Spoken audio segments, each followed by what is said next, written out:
ನಮಸ್ಕಾರ ಕದಂಬ ನ್ಯೂಸ್ಗೆ ಸ್ವಾಗತ. ನಾನು ಸೋನಿಕಾ ಸುದೇಶ್. ಮೊದಲಿಗೆ ಮುಖ್ಯಾಂಶಗಳು.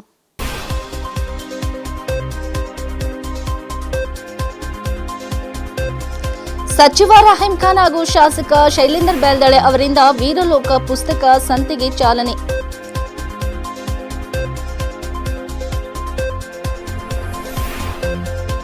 ಬೀದರ್ ಸುತ್ತಮುತ್ತಲಿನ ಪ್ರದೇಶದಲ್ಲಿ ಚಿರತೆ ಎಚ್ಚರ ವಹಿಸಲು ಸಾರ್ವಜನಿಕರಲ್ಲಿ ಮನವಿ.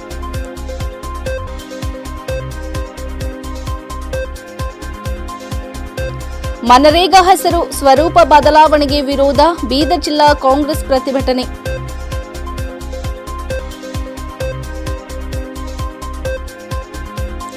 ಜುಯದ್ ಖಾನ್ ನಟನೆಯ ಕಲ್ಟ್ ಸಿನಿಮಾ ಬಿಡುಗಡೆಗೆ ಬೀದರ್ದಲ್ಲಿ ಭರ್ಜರಿ ಸಂಭ್ರಮ.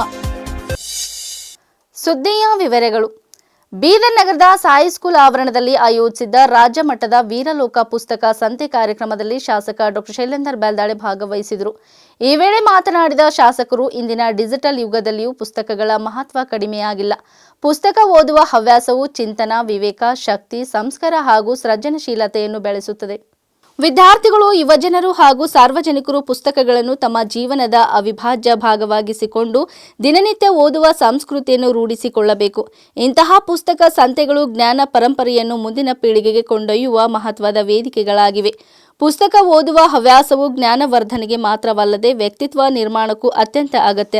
ಎಲ್ಲರೂ ಓದುವ ಸಂಸ್ಕೃತಿಯನ್ನು ಬೆಳೆಸಿಕೊಳ್ಳಬೇಕೆಂದು ತಮ್ಮ ಅಭಿಪ್ರಾಯ ವ್ಯಕ್ತಪಡಿಸಿದರು. 8588 7316 1006.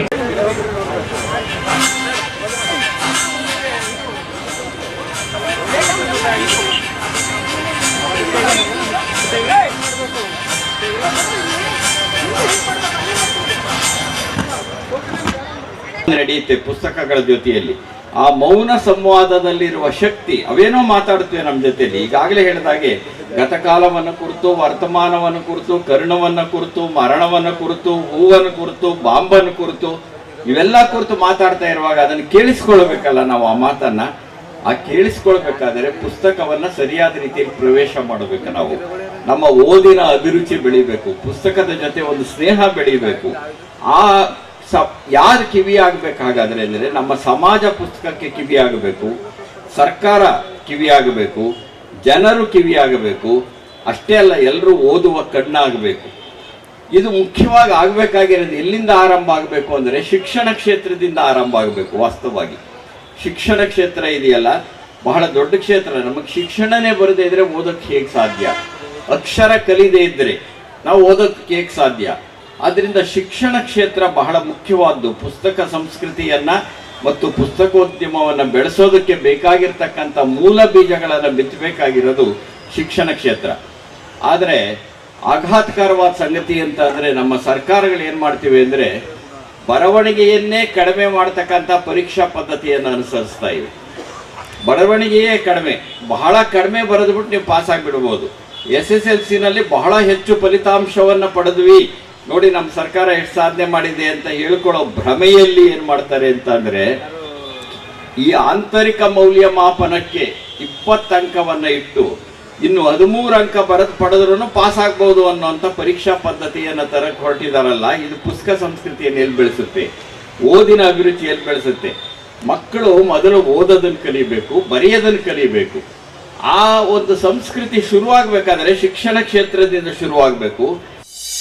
ಬೀದರ್ ಹಾಗೂ ಸುತ್ತಮುತ್ತಲಿನ ಪ್ರದೇಶಗಳಲ್ಲಿ ಚಿರತೆ ಕಾಣಿಸಿಕೊಳ್ಳುವುದರ ಜೊತೆಗೆ ಸಾರ್ವಜನಿಕರು ಎಚ್ಚರಿಕೆಯಿಂದ ಇರುವಂತೆ ಬೀದರ್ ಜಿಲ್ಲಾ ಉಪ ಸಂರಕ್ಷಣಾಧಿಕಾರಿ ಆಶೀಶ್ ರೆಡ್ಡಿ ಅವರು ಪ್ರಕಟಣೆಯಲ್ಲಿ ಪ್ರಕಟಿಸಿದ್ದಾರೆ. ಈ ಬಗ್ಗೆ ಸುತ್ತಮುತ್ತಲಿನ ಪ್ರದೇಶಗಳಲ್ಲಿ ಸಾರ್ವಜನಿಕರಿಗೆ ಡಂಗೂರ ಸಾರುವ ಮೂಲಕ ಎಚ್ಚರಿಕೆ ನೀಡಿ ಗ್ರಾಮ ಸಭೆಗಳನ್ನು ನಡೆಸಲಾಗುತ್ತಿದೆ. ಸಾರ್ವಜನಿಕರು ಬೆಳಗ್ಗೆ ಮತ್ತು ಸಂಜೆ ಸಮಯದಲ್ಲಿ ಎಚ್ಚರಿಕೆಯಿಂದ ಇರಬೇಕು. ಸೂರ್ಯಾಸ್ತದ ನಂತರ ಮಕ್ಕಳನ್ನು ಮನೆಯ ಒಳಗೆ ಇರಿಸಿ, ರಾತ್ರಿ ನಡೆಯುವಾಗ ಟಾರ್ಚ್ ಬೆಳಕು ಬಳಸಿ, ಪಶುಗಳನ್ನು ಮುಚ್ಚಿದ ಬೆಳಕು ಇರುವ ಕೊಟ್ಟಿಗೆಯಲ್ಲಿ ಇರಿಸಿ ಎಂದು ಸಾರ್ವಜನಿಕರಲ್ಲಿ ಕೋರಿದ್ದಾರೆ. ಚಿರತೆ ಕಂಡು ಬಂದಿರುವ ಬಗ್ಗೆ ಆಯಾ ಗ್ರಾಮಗಳಲ್ಲಿ ಭೀತಿ ಪತ್ರಗಳನ್ನು ಅಂಟಿಸಲಾಗುತ್ತಿದೆ. ಸುತ್ತಮುತ್ತಲಿನ ಪ್ರದೇಶಗಳಲ್ಲಿ ಚಿರತೆ ಕಂಡು ಬಂತು, ತಾತ್ಕಾಲಿಕ ಅರಣ್ಯ ಸಹಾಯವಾಣಿ ಸಂಖ್ಯೆ 1926ಗೆ ಕರೆ ಮಾಡಿ ಮಾಹಿತಿ ನೀಡಬೇಕಾಗಿ ಕೋರಲಾಗಿದೆ. ಮಹಾತ್ಮ ಗಾಂಧಿ ರಾಷ್ಟ್ರೀಯ ಗ್ರಾಮೀಣ ಉದ್ಯೋಗ ಖಾತ್ರಿ ಯೋಜನೆಯ ಹೆಸರು ಹಾಗೂ ಸ್ವರೂಪವನ್ನು ಬದಲಾಯಿಸಿರುವ ಕೇಂದ್ರ ಸರ್ಕಾರದ ನಡೆಯನ್ನು ಖಂಡಿಸಿ ವಿರೋಧಿಸಿ ಇಂದು ಬೀದರ್ ಜಿಲ್ಲಾ ಕಾಂಗ್ರೆಸ್ ವತಿಯಿಂದ ಪ್ರತಿಭಟನೆ ಹಮ್ಮಿಕೊಳ್ಳಲಾಯಿತು. ಈ ವೇಳೆ ಅರಣ್ಯ ಸಚಿವ ಈಶ್ವರ್ ಖಂಡ್ರೆ ಮಾತನಾಡಿ, ಮಹಾತ್ಮ ಗಾಂಧಿ ರಾಷ್ಟ್ರೀಯ ಗ್ರಾಮೀಣ ಉದ್ಯೋಗ ಖಾತ್ರಿ ಯೋಜನೆಯ ಹೆಸರು ಹಾಗೂ ಸ್ವರೂಪವನ್ನು ಬದಲಾಯಿಸಿರುವ ಕೇಂದ್ರ ಸರ್ಕಾರ ಬಡವರ ವಿರೋಧಿಯಷ್ಟೇ ಅಲ್ಲ, ಭಾರತದ ಒಕ್ಕೂಟ ವ್ಯವಸ್ಥೆಯ ವಿರೋಧಿಯೂ ಆಗಿದೆ. ಗ್ರಾಮೀಣ ಪ್ರದೇಶದಲ್ಲಿ ದುಡಿಯುವ ಕೈಗಳಿಗೆ ಉದ್ಯೋಗದ ಭದ್ರತೆ ನೀಡಲು ಯುಪಿಎ ಸರ್ಕಾರ ಆರಂಭಿಸಿದ್ದ ಮನರೇಗಾ ಯೋಜನೆಯ ಮೂಲ ಉದ್ದೇಶವನ್ನೇ ಬಿಜೆಪಿ ನೇತೃತ್ವದ ಎನ್ಡಿಎ ಸರ್ಕಾರ ಹಾಳು ಮಾಡುತ್ತಿದೆ. ಇದು ಬಡವರ ಹೊಟ್ಟೆಯ ಮೇಲೆ ಹೊಡೆಯುವ ಕ್ರಮ. ದೇಶದ ಸ್ವಾತಂತ್ರ್ಯಕ್ಕಾಗಿ ಜೀವನವನ್ನೇ ಸಮರ್ಪಿಸಿದ ಮಹಾತ್ಮ ಗಾಂಧಿಯವರ ಹೆಸರನ್ನೇ ಯೋಜನೆಯಿಂದ ತೆಗೆದುಹಾಕಿರುವುದು ಬಾಪೂಜಿಗೆ ಮಾಡಿದ ಅವಮಾನ. ಜೊತೆಗೆ 60-40 ಅನುಪಾತ ಹೇರಿಕೆ ಮೂಲಕ ರಾಜ್ಯ ಸರ್ಕಾರಗಳ ಮೇಲೆ ಹೆಚ್ಚುವರಿ ಆರ್ಥಿಕ ಹೊರೆ ಹಾಕಲಾಗಿದೆ. ಜಿಎಸ್ಟಿ ಬಳಿಕ ರಾಜ್ಯಗಳಿಗೆ ತೆರಿಗೆ ಪಾಲು ಕಡಿಮೆಯಾಗಿದ್ದು 15ನೇ ಹಣಕಾಸು ಆಯೋಗದ ಶಿಫಾರಸಿನಂತೆ ಅನುದಾನದಲ್ಲಿಯೂ ಕಡಿತವಾಗಿದೆ. ಮನರೇಗಾ ಯೋಜನೆಯನ್ನು ಮರುಸ್ಥಾಪಿಸುವವರೆಗೆ ಬಡವರ ಹಕ್ಕುಗಳಿಗಾಗಿ ಕಾಂಗ್ರೆಸ್ ಹೋರಾಟ ಮುಂದುವರಿಯಲಿದೆ ಎಂದರು.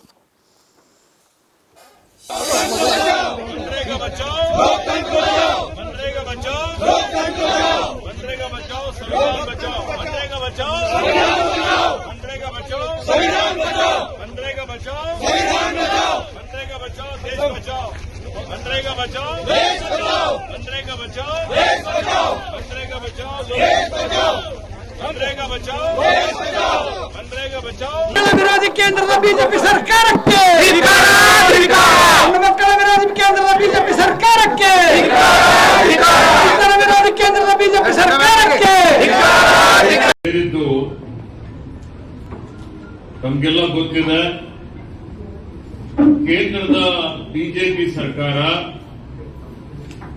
ಇವತ್ತೇನು ಹಿಂದೆ ಕಾಂಗ್ರೆಸ್ ಮಾಡಿದಂತ ಯೋಜನೆಗಳೇನಿದ್ದಾವೆ, ನಾವು ಕೊಟ್ಟಂತ ಕಾರ್ಯಕ್ರಮಗಳೇನಿದ್ದಾವೆ, ಅವೆಲ್ಲ ಕಾರ್ಯಕ್ರಮಗಳು ಇವತ್ತು ರದ್ದು ಮಾಡಿ ಇವತ್ತು ಅವ್ರದೇ ಆದಂತ ರೀತಿಯಲ್ಲಿ ನಾವು ಕೊಟ್ಟಂತ ಕಾರ್ಯಕ್ರಮಗಳು ಬಡವರಿಗಾಗಿ, ರೈತರಿಗಾಗಿ, ಪರಿಶಿಷ್ಟ ಜಾತಿ, ಪರಿಶಿಷ್ಟ ಪಂಗಡ, ಹಿಂದುಳಿದವರು, ಅಲ್ಪಸಂಖ್ಯಾತರು ಮತ್ತು ಗ್ರಾಮೀಣ ಭಾಗದಲ್ಲಿರುವಂತಹ ಜನರೇನಿದ್ದಾರೆ ಆ ಜನರಿಗೆ ಆರ್ಥಿಕವಾಗಿ ಅವರಿಗೆ ಸಬಲೀಕರಣ ಮಾಡಬೇಕು ಅನ್ನುವಂತ ರೀತಿಯಲ್ಲಿ ಯುಪಿಎ ಸರ್ಕಾರದಲ್ಲಿ ಶ್ರೀಮತಿ ಸೋನಿಯಾ ಗಾಂಧಿ ಅವರ ನೇತೃತ್ವದಲ್ಲಿ ಮನಮೋಹನ್ ಸಿಂಗ್ ಅವರ ಸರ್ಕಾರ ಕ್ರಾಂತಿಕಾರಕ ಯೋಜನೆಗಳನ್ನು ಜಾರಿಗೆ ತಂದಂತದ್ದು ನಿಮ್ಗೆಲ್ಲ ಗೊತ್ತಿದೆ.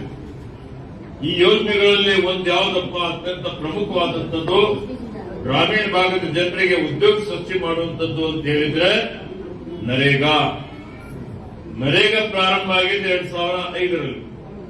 ಯುಪಿಎ ಸರ್ಕಾರ 2004ರಲ್ಲಿ ಬಂದ ಮೇಲೆ ಅನೇಕ ಯೋಜನೆಗಳು ಇವತ್ತು ನರೇಗಾ ಜೊತೆಯಲ್ಲಿ ಮಾಹಿತಿ ಹಕ್ಕು ಕಾಯ್ದೆ ಬಂತು, ಇವತ್ತು ಆಹಾರ ಭದ್ರತೆ ಕಾಯ್ದೆ ಬಂತು, ಶಿಕ್ಷಣ ಹಕ್ಕು ಕಾಯ್ದೆ ಬಂತು, ಇವತ್ತು ರಾಷ್ಟ್ರೀಯ ಆರೋಗ್ಯ ಅಭಿಯಾನ ಬಂತು.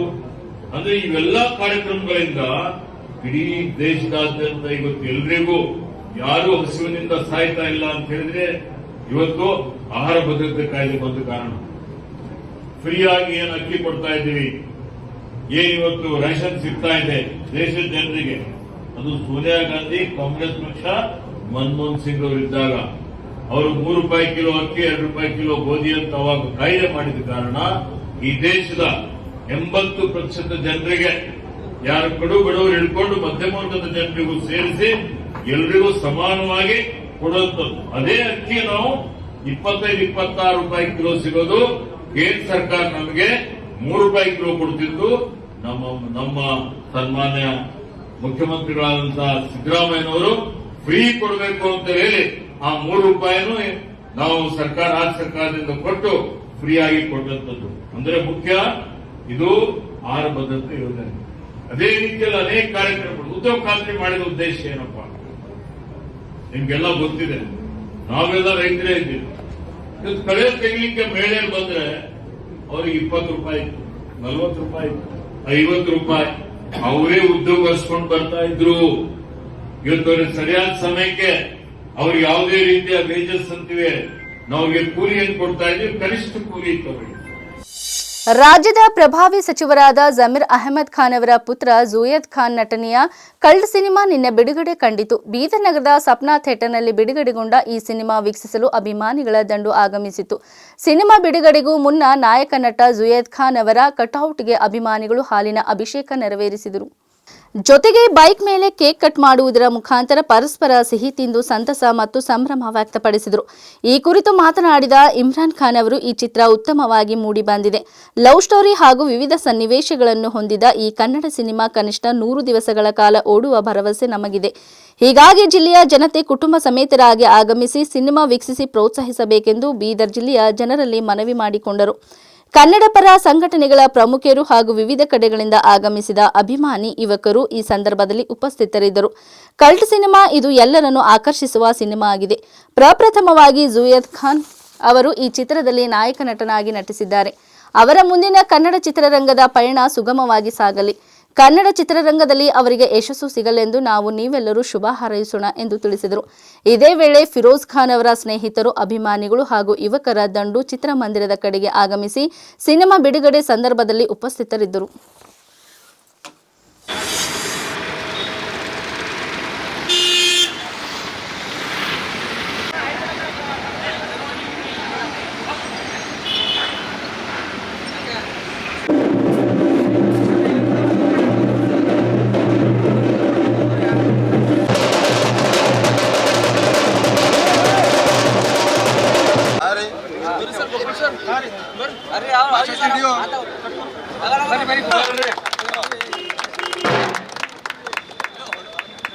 जरा फोन नंबर पर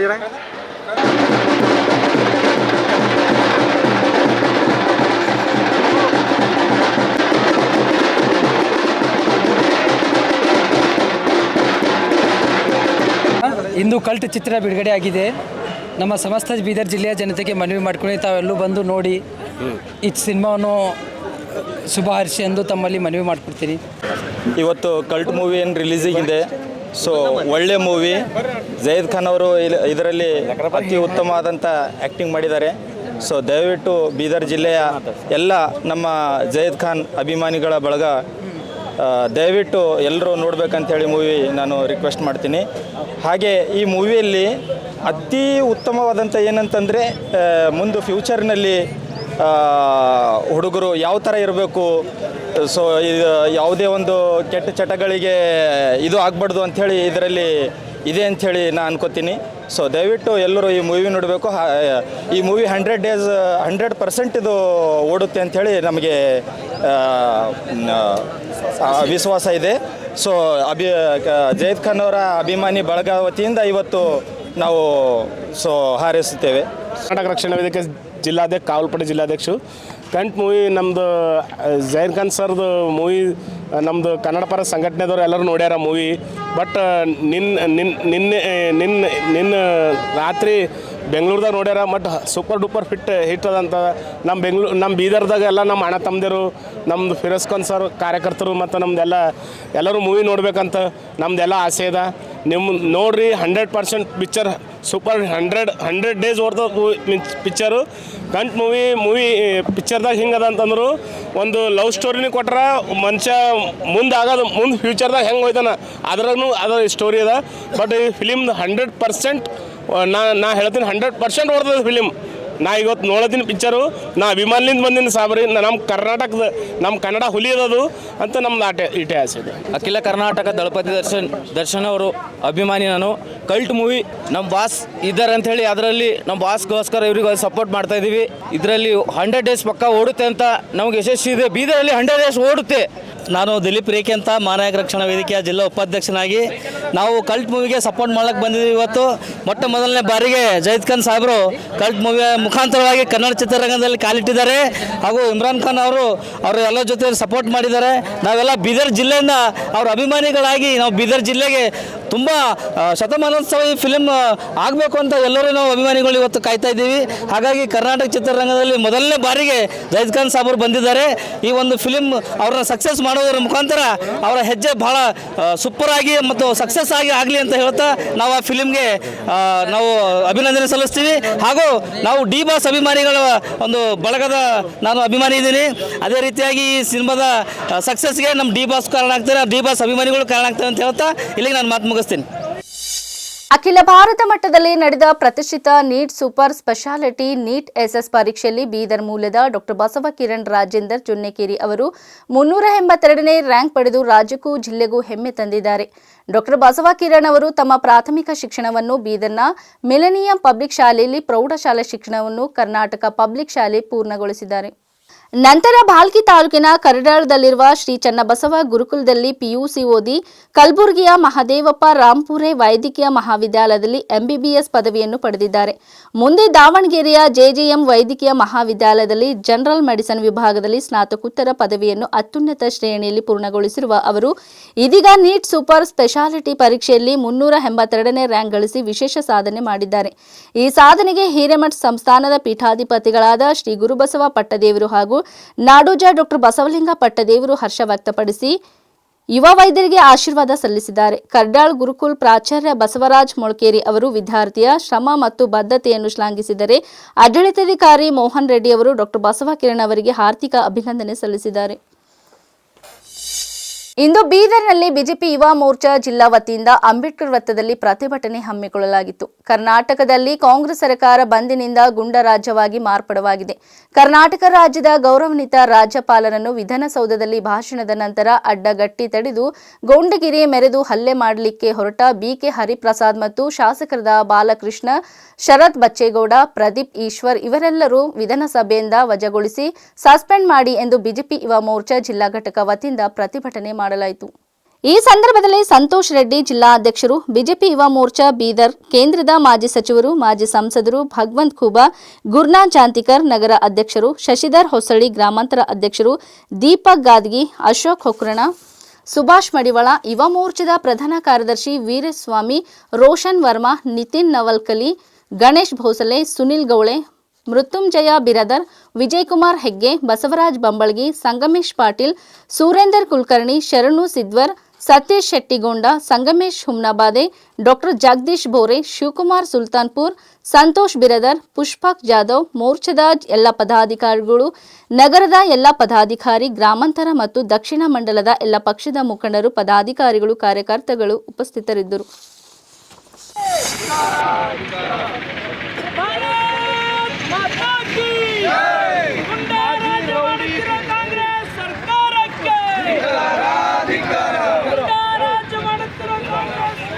ಮಾಜಿ ರೌಡಿ ಬಿಕೆ ಹರಿಪ್ರಸಾದ್ಗೆ, ಮಾಜಿ ರೌಡಿ ಬಿಕೆ ಹರಿಪ್ರಸಾದ್ಗೆ, ಸಂವಿಧಾನಿಕ ಹುದ್ದೆಯಲ್ಲಿರುವ ರಾಜ್ಯಪಾಲರಿಗೆ ಅವಮಾನ ಮಾಡಿದ ಬಿಕೆ ಹರಿಪ್ರಸಾದ್ಗೆ, ರಾಜ್ಯಪಾಲರಿಗೆ ಅವಮಾನ ಮಾಡಿದ ಬಿಕೆ ಹರಿಪ್ರಸಾದ್ಗೆ. ಇಂದು ಭಾರತೀಯ ಜನತಾ ಪಕ್ಷ ಯುವ ಮೋರ್ಚಾ ಕರ್ನಾಟಕದಾದ್ಯಂತ ಜಿಲ್ಲಾ ಕೇಂದ್ರಗಳಲ್ಲಿ ಯುವ ಮೋರ್ಚಾ ವತಿಯಿಂದ ಪ್ರತಿಭಟನೆ ಹಮ್ಮಿಕೊಂಡಿದ್ದೇವೆ. ಇಂದು ಈ ಪ್ರತಿಭಟನೆಗೆ ಆಗಮಿಸಿರುವ ಕೇಂದ್ರದ ಮಾಜಿ ಸಚಿವರು ಭಗವಂತ್ ಖೂಬಾನ್ ಅವರೇ, ನಗರ ಅಧ್ಯಕ್ಷ ಶಶಿಧರ್ ಹೊಸಳ್ಳಿ ಅವರೇ, ದೀಪಕ್ ಗಾದ್ಗಿ ಅವರೇ, ಗುರುನಾಥ್ ಜಾಂತಿಕರ್ ಅವರೇ, ನಗರ ಮಂಡಲದ ಎಲ್ಲ ಪದಾಧಿಕಾರಿಗಳೇ, ಯುವ ಮೋರ್ಚಾ ಜಿಲ್ಲಾ ಮತ್ತು ಮಂಡಲ ಪದಾಧಿಕಾರಿಗಳೇ, ಏನು ಮೊನ್ನೆ ವಿಧಾನಸೌಧದಲ್ಲಿ ನಡೆದಂಥ ಕಾಂಗ್ರೆಸ್ಸಿನ 338 ಶಾಸಕರು ಇದ್ದಾರೆ. ಇವತ್ತು ಜನರಿಗೆ ಆಯ್ಕೆ ಮಾಡಿ ಕಳಿಸಿದೆ ಈ ಕರ್ನಾಟಕ ರಾಜ್ಯವನ್ನು ಒಳ್ಳೇದು ಮಾಡ್ರಿ ಅಂತ. ಅದನ್ನು ನೀವೇನು ಮಾಡ್ತಾ ಇದ್ದೀರಿ? ಈ ಕರ್ನಾಟಕ ರಾಜ್ಯ ದಿನ ಒಂದೊಂದು ಜಿಲ್ಲೆ ಒಂದೊಂದು ಶಾಸಕ ಗುಂಡಾಗರ್ದಿ ಮಾಡ್ತಾ ಇದ್ದಾರೆ. ಇವತ್ತು ರಾಜ್ಯದಲ್ಲಿ ಬೇರೆ ಬೇರೆ ಜಿಲ್ಲೆಯನ್ನು ಮಾಡ್ತಾ ಇದ್ರು. ಮೊನ್ನೆ ಸಂವಿಧಾನಿಕತ ಹುದ್ದೆಯಲ್ಲಿರುವ ಘನವಂತ ರಾಜ್ಯಪಾಲರ ಮೇಲೆ ಇವತ್ತು ಆ ಬಿಕೆ ಹರಿಪ್ರಸಾದ್ ಮತ್ತು ಶರತ್ ಬಚ್ಚೇಗೌಡ ಬಹಳಷ್ಟು ಶಾಸಕರು ರಾಜ್ಯಪಾಲರ ಮೇಲೆ ಮುಗಿಬಿದ್ದು ಅವರ ಮೇಲೆ ಒಂದು ದಬ್ಬಾಳಿಕೆ ಮಾಡಬೇಕಂತ ಪ್ರಯತ್ನ ಮಾಡ್ತಾರೆ. ನಾಚಿಕೆ ಆಗಬೇಕು. ಘನವಂತ ರಾಜ್ಯಪಾಲರ ಮೇಲೆ ಯಾವ ರೀತಿ ಅವರ ಗೌರವ ಕೊಡುವಂಥ ಸೌಜನ್ಯ ನಿಮ್ಮ ಹತ್ರ ಇಲ್ಲ. ಇಡೀ ರಾಜ್ಯದಲ್ಲಿ ತಾವು ಮಾಡ್ತಾ ಇರೋದು ಒಂದೇ ಗುಂಡಾಗಿರಿ, ಅದು ಬಿಟ್ಟು ಎರಡನೇದು ಭ್ರಷ್ಟಾಚಾರ. ರಾಜ್ಯದಲ್ಲಿ ತಾವು ನಿಮ್ಗೇನು ಸಾಧನೆ ಇಲ್ಲ, 3 ವರ್ಷ ಆಯ್ತು ಇಲ್ಲಿವರೆಗೆ ರಾಜ್ಯದಲ್ಲಿ ಗುಂಡಾಗಿರಿ ಬಿಟ್ಟು ನಿಮ್ಮ ಸಾಧನೆ ಬೇರೆ ಏನಿಲ್ಲ, ಜೀರೋ ಇದೆ. ಮುಂದಿನ ದಿನಮಾನಗಳಲ್ಲಿ ಭಾರತೀಯ ಜನತಾ ಪಕ್ಷ ಯುವ ಮೋರ್ಚಾ ವತಿಯಿಂದ ಎಲ್ಲೆಲ್ಲಿ ತಾವು ಜಿಲ್ಲೆಯಲ್ಲಿ ಜಿಲ್ಲಾ ಕೇಂದ್ರಗಳಲ್ಲಿ ತಾವು ಕಾರ್ಯಕ್ರಮ ಮಾಡ್ತೀರಿ, ಯುವ ಮೋರ್ಚಾ ವತಿಯಿಂದ ಅವ್ರಿಗೆ ತಡೆ ಇಡುವಂತ ನಾವು ಕೆಲಸ ಮಾಡ್ತೀವಿ. ಯಾಕಂದ್ರೆ ಇದು ರಾಜ್ಯದಲ್ಲಿ ಮಾಡ್ತಾ ಇರೋದೇನು ಗುಂಡಾಗಿರಿ ಬಿಟ್ಟು ಅದು ಬಿಟ್ಟು ಏನು ಮಾಡ್ತಾ ಇಲ್ಲ. ಮುಂದಿನ ದಿನಮಾನಗಳಲ್ಲಿ ಮುಖ್ಯಮಂತ್ರಿ, ಉಪಮುಖ್ಯಮಂತ್ರಿ, ಮಂತ್ರಿಗಳು ಎಲ್ಲಿ ಸರ್ಕಾರದ ಕಾರ್ಯಕ್ರಮ ಮಾಡ್ತೀರಿ, ಸರ್ಕಾರ ಕಾರ್ಯಕ್ರಮ ತಾವು ಮಾಡೋಂಥ ಲಾಯಕ್ಕಿಲ್ಲ. ಯುವ ಮೋರ್ಚಾಕ್ಕೆ ತಡೆ ಇಡುವಂಥ ಕೆಲಸ ಮಾಡ್ತೀವಿ. ಇಡೀ ರಾಜ್ಯ ಅಂತ ಹೋರಾಟ ನಡೆದಿ ಎಚ್ಚರಿಕೆ ನೀಡ್ತೀವಿ. ಒಂದು ಮಾಧ್ಯಮ ಮುಖಾಂತರ ಇಟ್ಕೊಂಡು ಕೆಲಸ ಮಾಡ್ರಿ, ಇಲ್ಲಾಂತ ಮುಂದಿನ ದಿನಗಳಲ್ಲಿ ಯುವ ಮೋರ್ಚಾ ವತಿಯಿಂದ ಉಗ್ರ ಹೋರಾಟ ಮಾಡಬೇಕಾಗುತ್ತೆ. ಸರ್ಕಾರ ಯಾವುದೇ ಕಾರ್ಯಕ್ರಮ ನಿಮಗೆ ನಾವು ಮಾಡ್ಲಿಕ್ಕೆ ಬಿಡಲ್ಲ. ಯುವ ಮೋರ್ಚಾ ಅಂತ ತಡೆ ಇಡುವಂಥ ಕೆಲಸ ಈ ವೇದಿಕೆ ಮುಖಾಂತರ ಘಂಟಾಘೋಷವಾಗಿ ಹೇಳ್ತೀವಿ. ಇಲ್ಲಿವರೆಗೆ ಸುದ್ದಿ ಕೊಟ್ಟಿದ್ದು ನಾನು ಸೋನಿಕಾ ಸುದೇಶ್. ಮುಂದಿನ ಸುದ್ದಿಯೊಂದಿಗೆ ಮತ್ತೆ ಭೇಟಿಯಾಗೋಣ. ವಂದನೆಗಳು.